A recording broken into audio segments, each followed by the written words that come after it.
Hi guys, greetings from Mallorca. Today we have a great insider who is going to show us around this beautiful island. Nina Fouques is a student at the Emirates Academy in Dubai who is currently doing her internship at the Jumeirah Port Sóller. Let's meet her.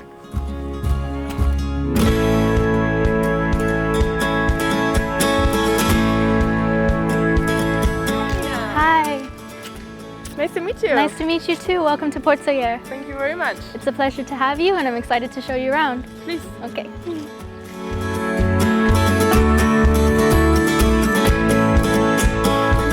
So Nina, what are you doing here in Mallorca? I'm actually a student right now at the Emirates Academy of Hospitality Management in Dubai. And I came to Mallorca about 2 months ago to start an internship in sales and marketing at Jumeirah Port Sóller.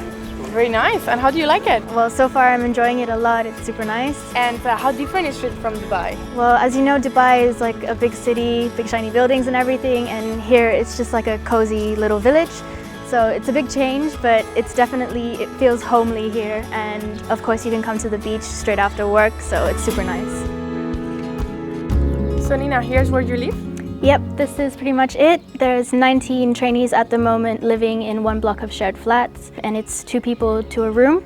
And we have a nice large terrace that we all share. And obviously it's very nice because all the trainees live in one place, so it's easier to socialize and make friends as you're new. We live only 2 minutes away from the hotel, so it's super convenient to come to work every day. And do you know where people usually find apartments if the hotel doesn't provide you with one? I think in Palma, it's around 600 euros, and to look for an apartment, the best websites are Fotocasa and Idealista. And within the port, I think it's more like 300 euros, and then you can pretty much just walk down at the port and find agencies that will refer you to a place, or you can use pisocompartido.com. So how do you usually move around here? So within the port, it's pretty easy to move around on foot. Since everything is pretty much in walking distance, it's not too much of a hassle to come down on foot and then go back up whenever you're done. But to go to Palma or Sóller, you can either take the bus or the tram. The tram takes a little bit longer, but it's more of a scenic route, so you can enjoy it a little bit more if you have the time. But otherwise, the bus leaves around every hour. Also, there's the option to rent scooters from Bulimoto, and it's about 40 euros for a whole day. And then I know also some of the trainees here have brought their own cars from home if they live in Spain, or they choose to rent their own. What about all the paperwork? Was it easy to settle in? Personally, for me, it was pretty easy. Since I have a European passport, the only thing I needed to do was to get an NIE number before I came. And then once I arrived, I had to get a social security number, open a bank account in one of the local banks like La Caixa, and then finally register at the tax office. So the hotel usually helps with all these processes, so it's pretty quick and easy. And how do you find the people from Mallorca? Are they welcoming? For the most part, I feel like a lot of the locals are very welcoming, as long as you try to communicate with them and take your time. If you only speak English, they'll try and speak to you as well, but if you know a few words of Spanish, obviously it helps.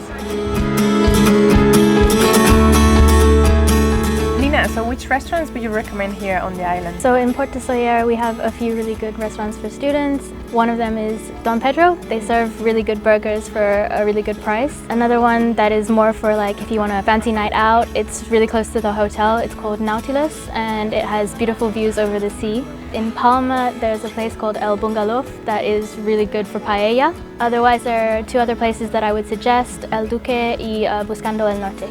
So let's start and buen provecho. Yeah, buen provecho.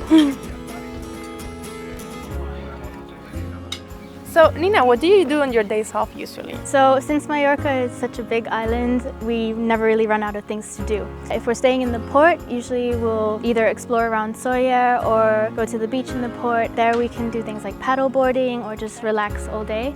On special occasions, we might go to another beach like Es Trenc, which is really lovely. It's in the south of the island.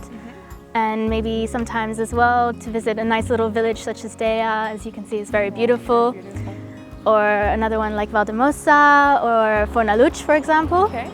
And as well, if you want, there's the option to go to Palma during the weekend and go shopping, spend the day there, explore a little bit, and it's about 30 minutes from the port. Cool, so you don't get bored here, Never. Right? Never. Nina, where do you usually go out for a drink and clubbing?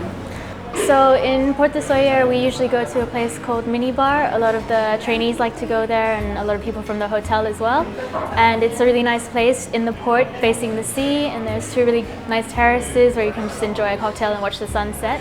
Otherwise, in Palma, you have some really nice places like here, for example, La Rosa. There's some other places like Whalers, Bar de Cuba, and then otherwise you have a club called Club de Mar, and it's a really good time to go there. So after this room, we should go there. Yeah. So Nina, all in all, what are the pros and cons of living in Mallorca? For an example, one of the cons, if you decide to go on a night out in Palma and you decide to stay a little bit late, enjoy the nightlife a little bit, it can be hard to get transport back since the buses tend to stop pretty early, so you would have to pay taxi back, which can get pretty expensive. But in terms of pros, the island is so beautiful, and it's a really big island, so you never really run out of places to explore, things to see, and you can meet people from all over the world. And for me personally, I really love it because I get to work in such a beautiful hotel as well. So Nina, what are your future plans? I think for the moment I'm just going to keep staying in Dubai and finish my studies, and then after that I'm thinking about maybe moving to Europe and pursuing something in events, but I'm not completely sure. Well, we encourage you to look at some Hosco offers. Of course. And it was a great pleasure to have you today to show us around. And it was a pleasure showing you around. Thank you very Thank much. you. And guys, if you want to find out more about Mallorca, don't hesitate to contact Nina on Hosco. And see you next time for another great interview on Hosco TV. Bye! Bye!